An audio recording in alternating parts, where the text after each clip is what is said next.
Hey, this is David and welcome to the Tuesday topic. Secured credit cards. Are they all the same? And can I just go to my local bank or credit union to get one? Now, if we've determined that you need a revolving account, a secured credit card is usually your best bet. Now, a secured credit card is the same as a regular credit card. The only difference is when your scores are low, the bank's going to require a security deposit just to make sure if you max out the card and you don't pay them back, they have that money to fall back on.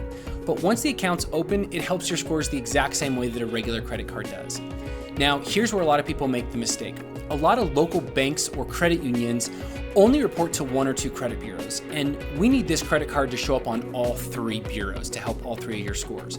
On top of that, a lot of local banks or credit unions, they'll still pull your credit, creating an inquiry which causes your scores to go down, which we don't want. I mean, the last thing we want is them to pull your credit and then still deny you for the credit card. And so the good news is we've done the research for you. If you check out our website, nationalcreditcare.com, we have a secured credit card section where there's two banks that we recommend. There's no credit check and they report to all three bureaus. If you're not sure what a revolving account is, or if you need a secured credit card, give us a call. We have an expert team of credit advisors that are here to help and point you in the right direction. And as always, if you have questions or comments, leave them below and we'll see you next week.